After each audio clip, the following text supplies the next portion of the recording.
Hello everyone, today we are going to start a new topic, that is percentage composition. Sorry for the late, but percentage composition. ठीक है, तो आज हम ये topic देखने वाले हैं कि परसेंटेज कंपोजिशन हमारे पास क्या होता है, इसके फॉर्मूलेस क्या होते हैं, किस तरीके से इसके क्वेश्चंस वगैरह को हमें सॉल्व करना है। ठीक है, तो बहुत बेसिक सी चीज़ है। ठीक है, किसी भी चीज़ का परसेंटेज में कितना अमाउंट है निकालना रहता है। ठीक है, तो इसका फॉर्मूला देखते हैं हम एक बार।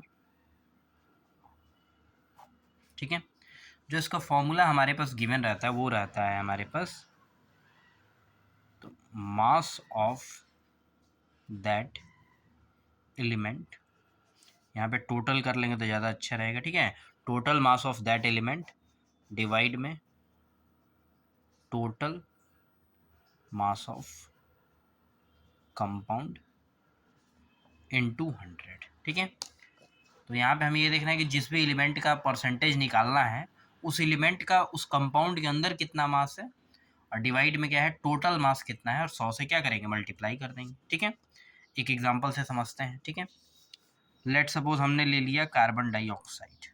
ठीक है, अब कार्बन डाइऑक्साइड में अगर हमें कार्बन का परसेंटेज निकालना है कि कार्बन इसके अंदर कितना परसेंटेज है कार्बन डाइऑक्साइड में, तो कार्बन का अमाउंट कितना होगा, तो एक ही कार्बन है तो 12 मास होगा इसका, तो 12 हमने लिख दिया।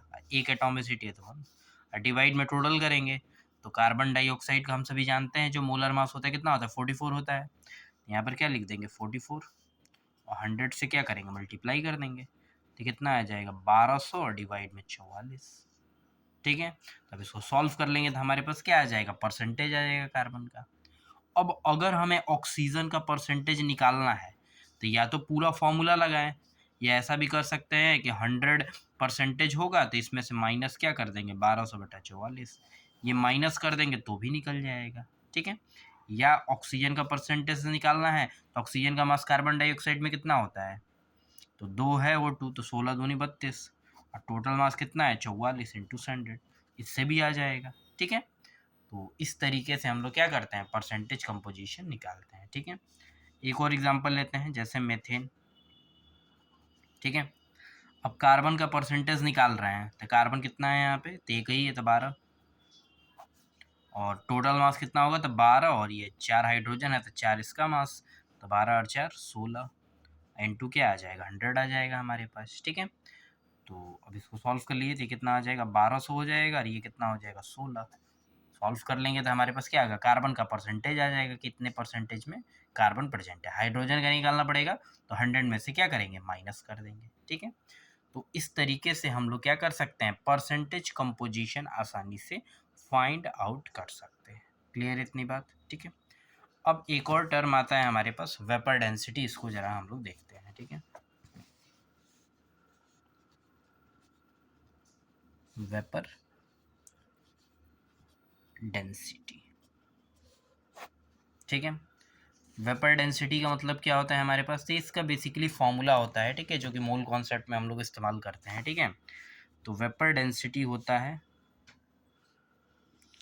डेंसिटी ऑफ गैस, गैस की कितनी डेंसिटी है, डिवाइड में क्या आता है हमारे पास density of hydrogen gas, hydrogen gas की कितनी डेंसिटी है। ठीक है, इसी चीज़ को हम लोग निकालते हैं। ठीक है, अब इसको कैसे किस तरीके से हम अप्रोच करेंगे ये जरा हम देखने वाले हैं। ठीक है, तो इसको डेरिवेशन एक बार देखेंगे। ठीक है, तो जरा ध्यान से देखेंगे। आइडियल गैस इक्वेशन आप लोग जानते हैं, आइडियल गैस इक्वेशन। ठीक है, क्या होता है, तो पी वी बराबर एन आर टी, ये होता है। ठीक है, पी क्या है तो प्रेशर है, वी क्या है वॉल्यूम है, और एन क्या है नंबर ऑफ मोल्स, आर क्या है तो गैस कांस्टेंट, और टी क्या है हमारे पास, तो टी क्या है टेम्परेचर होता है। ठीक है, तो अब इसको जरा ओपन अप करते हैं, तो प्रेशर वॉल्यूम और मोल को क्या लिख सकते हैं, तो गिवन वेट कितना है डिवाइड में मोलर मास N2 में RT। ठीक है, एम को इस साइड भेजेंगे तो पी एम बराबर क्या आ जाएगा W given weight divide volume into RT। अब ये टर्म आ गया गिवन वेट अपन वॉल्यूम, तो डेंसिटी का फॉर्मूला क्या होता है, कितना मास गिवन है डिवाइड में क्या है वॉल्यूम कितना है, इसी को तो डेंसिटी बोलते हैं। तो ये वाला टर्म कहीं ना कहीं डेंसिटी को रिप्रेजेंट कर रहा है, तो यहाँ पर क्या हो जाएगा हमारे पास पी एम बराबर डी आर टी आ जाएगा। ये फॉर्मूला आ जाएगा। अब जो डेंसिटी यहाँ से बनेगी उसका फॉर्मूला क्या बनेगा, तो PM डिवाइड में RT, ठीक है। तो ये हमारे पास डेंसिटी का फॉर्मूला क्या आ गया, PM डिवाइड में RT। P क्या है, प्रेशर, M क्या है, मोलर मास है जो भी गैस का है, R क्या है, तो गैस कांस्टेंट, और T क्या है, तो टेम्परेचर, ठीक है। अब हमने अभी फॉर्मूला पढ़ा था, ये देखिए ध्यान से इसको, डेंसिटी ऑफ गैस डिवाइड में डेंसिटी ऑफ हाइड्रोजन गैस। तो यहाँ से डेंसिटी वाला टर्म वहाँ पे रखेंगे, ठीक है।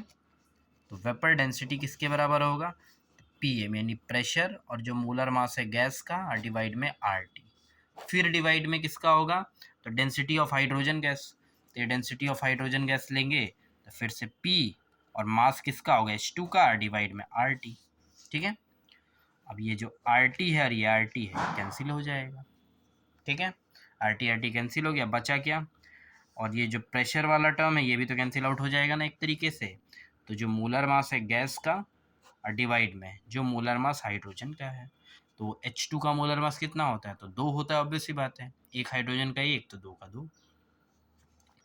तो जो वेपर डेंसिटी आएगी वो किसके बराबर आएगी, जो मोलर मास हमारे पास गैस का गिवन रहेगा और डिवाइड में 2। ये हमारे पास फॉर्मूला आ जाएगा, ध्यान रखेंगे, ठीक है। वेपर डेंसिटी का ओवरऑल फॉर्मूला क्या आया, molar mass of gas divide में 2।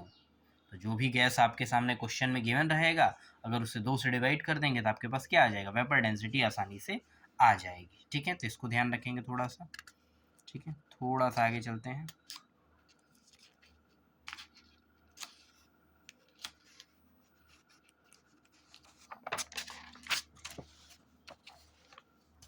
ठीक है। ये तक हम पहुंच चुके हैं, ठीक है। अब एक और हमने टर्म देखा था, that is molecular formula and empirical formula. ये एक बेसिक सा टर्म है, ठीक है, टॉपिक है, इसे हम लोग देखने वाले हैं, molecular formula and empirical formula, ठीक है।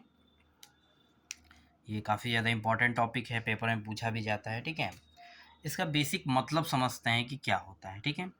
बचपन में जैसे एक सीरियल आता था हमारे पास शक्तिमान, तो उसमें क्या था, गंगाधर था और शक्तिमान था, बट एक्चुअल में हम सभी जानते थे कि दोनों क्या है, सेम ही इंसान है, अलग इंसान है नहीं, ठीक है।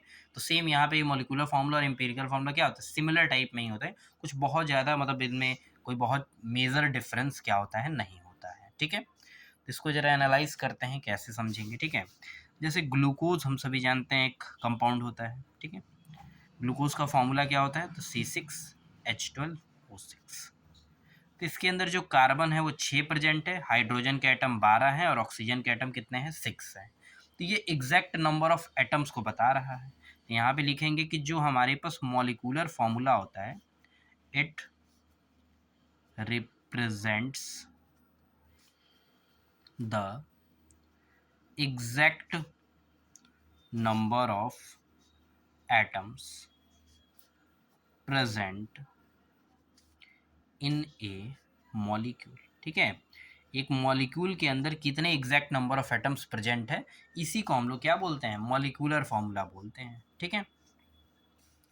बट अगर इनके जरा रेशियो को एक बार देखेंगे हम लोग, यहाँ पे 6 है और यहाँ पे क्या है, 12 है, और यहाँ पे भी 6 है। तो इसको थोड़ा सिंपलेस्ट रेशियो में करेंगे तो 1:2:1 आएगा, यानी C1H2 और O1 इस तरीके का हमारे पास बनेगा।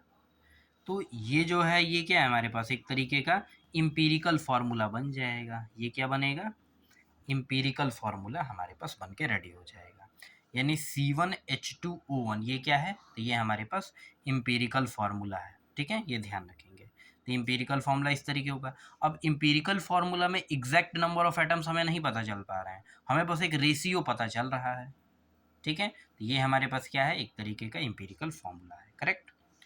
तो डिफरेंस क्या है, अगर एग्जैक्ट नंबर ऑफ एटम्स लिखना है तो ये हमारे पास मॉलिक्यूलर फार्मूला है, और जो एटॉमिसिटी है उसका एक रेशियो लिखना है तो ये क्या है, तो एम्पिरिकल फार्मूला है। तो मॉलिक्यूलर फार्मूला क्या होता है, एग्जैक्ट नंबर ऑफ एटम्स बताता है, जबकि हमारे पास empirical formula exact number of atoms नहीं बताता है, ठीक है। तो ये डिफरेंस होता है मॉलिक्यूलर फार्मूला और एम्पिरिकल फार्मूला के बीच में, ठीक है। अब इनमें एक बेसिक सा रिलेशन होता है, ठीक है, उस रिलेशन को एक बार देख लेते हैं, ठीक है। रिलेशन क्या होता है, जो मॉलिक्यूलर फॉर्मूला होगा वो बराबर होगा n इंटू एम्पिरिकल फॉर्मूला के, ठीक है। मॉलिक्यूलर फॉर्मूला बराबर n इंटू एम्पिरिकल फॉर्मूला, जहाँ पे n क्या होगा, तो मॉलिक्यूलर फॉर्मूला का जो मास होगा और डिवाइड में जो भी हमारे पास एम्पिरिकल फार्मूला का मास होगा, ठीक है। मॉलिक्यूलर फार्मूला का जो मास होगा डिवाइड में क्या करेंगे, एम्पिरिकल फार्मूला का मास, तो एन वैल्यू आ जाएगी, ठीक है। एक एग्जांपल करके देख लेते हैं, जैसे ग्लूकोज वाला एग्जांपल दिया है, ठीक है। तो जो मॉलिक्यूलर फार्मूला है ये क्या है, C6H12O6। इसका मास हम सभी जानते हैं ग्लूकोज का 180 ग्राम पर मोल होता है, ठीक है। अब बात कर लेते हैं एम्पिरिकल फार्मूला, तो इसका एम्पिरिकल फार्मूला क्या बना था, C1H2O1। तो ये कितना था हमारे पास, तो इसका मोलर मास निकालिएगा तो 30 ग्राम पर मोल आएगा।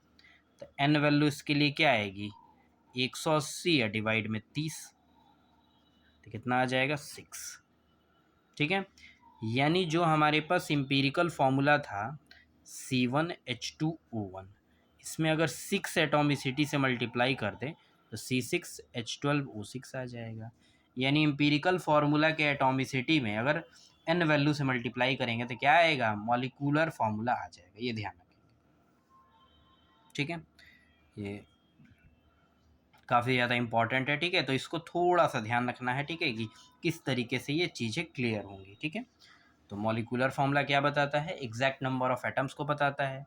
एम्पिरिकल फार्मूला क्या होता है, एक जो एटॉमिसिटी होता है मॉलिक्यूलर फार्मूला में उसके रिस्पेक्टिव रेशियो को बताता है। मॉलिक्यूलर फार्मूला बराबर क्या होगा, n इंटू एम्पिरिकल फार्मूला होगा। n कैसे आएगा हमारे पास, तो जो भी मॉलिक्यूलर फार्मूला का मास गिवन है डिवाइड कर दीजिए एम्पिरिकल फार्मूला से, ठीक है, तो हमारे पास हो जाएगा, करेक्ट। अब यहाँ पे हमारे पास एक छोटा सा तरीका क्या आता है कि हमें यहाँ पे पता करना पड़ता है कि कौन सा मतलब एम्पिरिकल फार्मूला को कैलकुलेट कैसे करते हैं, क्या मेथड्स या टेक्नोलॉजी हमारे पास रहती है जिसके द्वारा हम लोग क्या करेंगे, एम्पिरिकल फार्मूला और मॉलिक्यूलर फार्मूला पता करेंगे। तो मॉलिक्यूलर फार्मूला पता करने के लिए सबसे पहले एम्पिरिकल फार्मूला पता होना चाहिए, ठीक है। तो देखते हैं, यहाँ पे लिख लेंगे कैलकुलेशन ऑफ एम्पिरिकल फार्मूला, ठीक है। तो बेसिकली जो एम्पिरिकल फार्मूला हम लोग कैलकुलेट करते हैं उसमें कई सारे स्टेप्स आते हैं, ठीक है। तो एक एक स्टेप करके उन स्टेप्स को हम लोग क्या करेंगे, सीखेंगे। तो हमारे पास सबसे पहला स्टेप नंबर 1 क्या आता है, राइट डाउन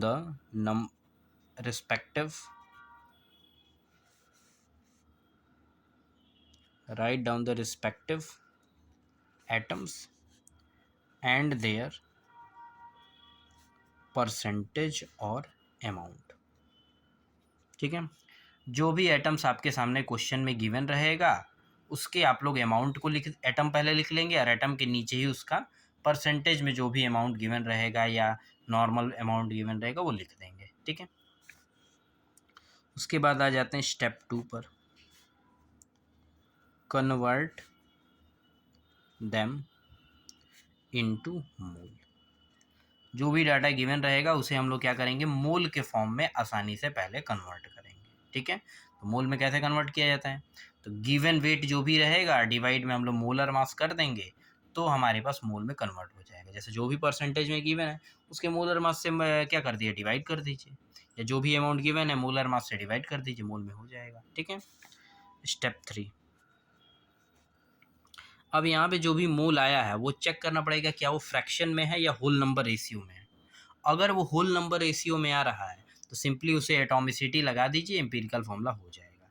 लेकिन अगर मोल मतलब फ्रैक्शन में आ रहा है, if the value comes in fraction, अगर फ्रैक्शन में आएगा तो divide all the data into the smallest mole value.